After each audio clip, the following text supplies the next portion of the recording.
What is going on, guys? Welcome back to the channel, and today I'm going to be talking to you guys about numbers. I get this question pretty often. I feel like it shows up in almost every video that we talk about having a layout on a new ball. Can you explain what all these numbers mean? You know, 5 by 4 by 3, 4 by 4 by 2, 5.5 by 5 by 3, all that jibber jabber I'm going to be breaking down in as simple terms as I possibly can, and more importantly, in relation to how it affects ball motion to you guys. I'm going to do my best. So stay with me. Let's get right into it.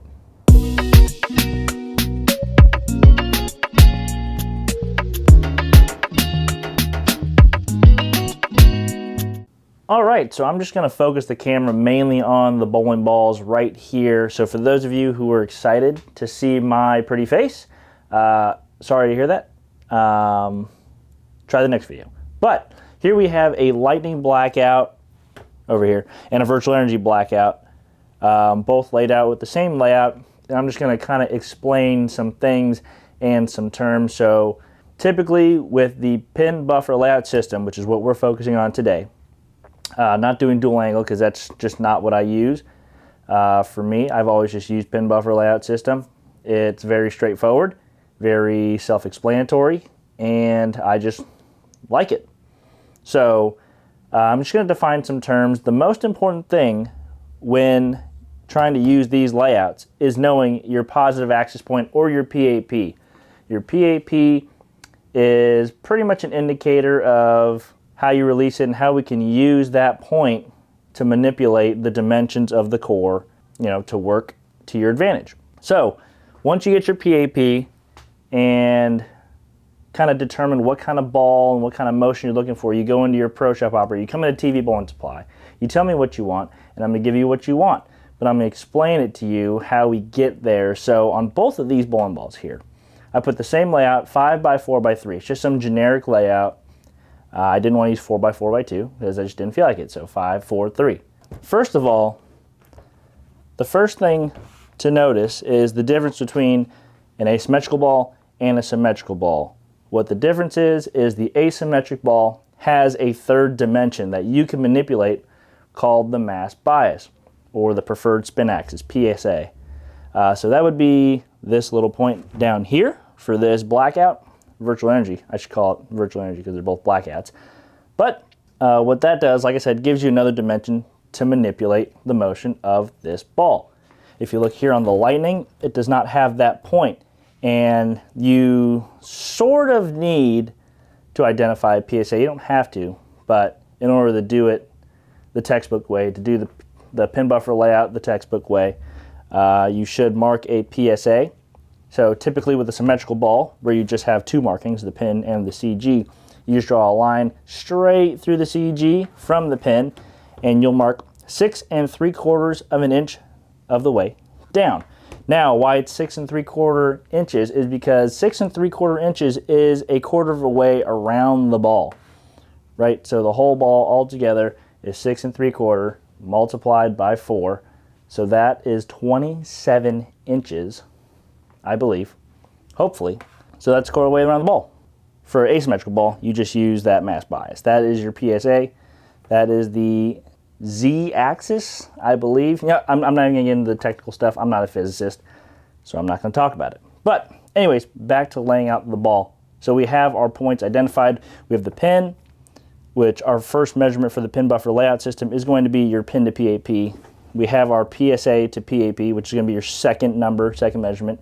And then you got your pin buffer, which is the third measurement. So 5, I've got 5 inches from my pin to my PAP.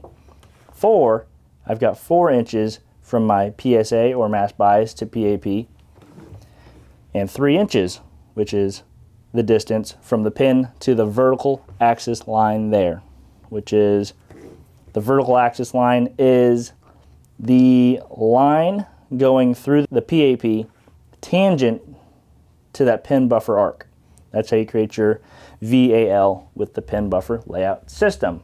The only difference you'll see in these two layouts, the numbers are the same. As you can see, 5, I don't know if you guys can see that, 5, 4, and 3 once again. The difference is the CG on this virtual energy is not lined up with that line going to the PSA. So the CG ends up over there. For the lightning, it ends up over here on the right side of my hypothetical fingers. This one ends up on the left side over there. So, what do each of these dimensions do? All right, so I'm going to start with the pin to PAP. Simply put, it's going to control how much the ball flares or how strong the ball is. Now, since these are spheres, the way that that works is kind of like a bell curve. So if we start at 0, the flare potential or the hook potential is going to be very low. And as we get to 3 3/8, which is half of 6 3/4, that will angle the core at 45 degrees, giving it maximum wobble potential. And what that wobble is, that is flare. Flare is wobble, wobble is flare. And then once you start going past 3 3/8, the ball gets weaker. Now, that doesn't always mean, and it rarely does mean, more back end. Again, we like to think about ball motion front to back. So that is why you'll typically find most, I will say, high-level players floating around 4.5, 5 inches, things like that, because typically slightly better players have a higher rev rate, so you're going to want to go on the weaker side to get the ball to retain energy to be able to use it on the back end. It's all about matching up front to back. Now the second point, the PSA to PAP, for the lightning blackout, kind of irrelevant. If you're changing that measurement, that 4-inch measurement there, it's literally just going to move around the CG. That does affect ball motion a little bit, but not enough to where the general bowler will even tell or think about. For the virtual energy and asymmetrical bowling ball, moving that around, it's going to control the strength of the mass bias. So what you're controlling, as far as if you look at like a shelf talker, you'll see an intermediate number, intermediate differential. It's typically going to be a lot lower than the regular differential number. So what this mass bias is controlling how strong that number is. Again, it's another one that works like a bell curve. You start at 0, it's going to be in a very stable position. And if you go all the way to 6 3/4, it's stable, but it's kind of the other way. It's kind of tumbling over itself. As far as ball motion is concerned, I found when I make that number a little bit stronger, closer to the 3.5, 3 side, which I don't typically do for this reason, is it feels like it makes it stabilize very quick when it transitions off the back of the pattern, which is great if you're trying to play straighter or you're a bowler that likes to throw the ball a little bit firmer. The ball is going to stabilize much quicker, so it's going to compensate for your higher ball speed, maybe a lower rev rate. For someone like me, who's got a slightly higher than average rev rate, that's not always the best thing to do. So you'll find a lot of my layouts have, at shortest, a 4.5-inch pin to PSA, maybe even 5, 5 1/4, 5.5. And what the weaker PSA to PAP does is it gets the ball to go a little bit straighter through the front part of the lane and not transition quite as early, so I can use my rev rate to an advantage and match up the core to what I'm trying to do. Now, why would I do that rather than just throw a symmetrical ball or throw a weaker ball? Well, sometimes you want the benefit of the shell that's on that asymmetrical ball. Let's say a ball like an Ion Max, which has a very strong cover stock. I want to take advantage of that cover stock, but I don't want the core to over flare. So sometimes I'll make the pin weaker, and a lot of times I'll make that PSA to PAP a lot weaker, so I still have the benefits of the stronger cover, but I mild the core down quite a bit. Now to the last measurement, which is very important and very misunderstood, I feel like, and that is the pin buffer measurement right there, that 3 inches on our example today. This is important because this determines the pin up or the pin down, or how long or how short your hook phase window is. Now, if you don't know what a hook phase is, the ball going down the lane experiences 3 phases, at least you hope it does. Ideally, you have a skid phase in the front part of the lane, a hook phase, which is what we're going to talk about here as pertaining to the pin buffer, and a roll phase, which you want your ball to achieve at just the right moment so it transfers the right amount of energy into the pins and you throw as many strikes as possible. Now, the shorter you make this pin buffer, the higher your pin goes. So the shorter it is, the more pin up you get. Vice versa, the longer you make that measurement, so let's say I go from 3 inches to 4.5, 5 inches, that'll push the pin further away from that VAL, and it'll put the pin lower under your fingers. Now, just think about the shorter you make that, the shorter you make your hook phase, so the quicker your ball is going to want to transition from hook to roll. So if I were to go 1 inch, that pin would be very tall, very close to that VAL, and that ball is going to want to transition very quickly. Not necessarily right to left, because again, we want to think about it front to back, but it's going to want to stabilize much quicker. So that's making my hook phase a lot shorter. It's going to bring that roll phase a lot closer. So vice versa, if we go long, if we go 4.5, 5 inches, it's going to lengthen that hook phase. If you think about, again, the lane front to back, think about those 3 phases of hook. A pin down is going to lengthen that hook phase, and it's typically going to feel a lot more stable. The ball's not going to flare quite as much. If you were going to use a 5-inch pin and a 2-inch buffer as opposed to a 5-inch pin and a 5-inch buffer, the 5-inch buffer is going to flare a lot tighter. It's going to be a much more stable transition when it does. And it's not going to read the front part of the lane quite as much because effectively you're making the ball a bit weaker when you're going pin down. You're raising the RG and you're lowering the diff. Vice versa, the 2-inch pin buffer, you're lowering the RG, raising the diff, making the ball much stronger, making that transition phase, that hook phase, much shorter.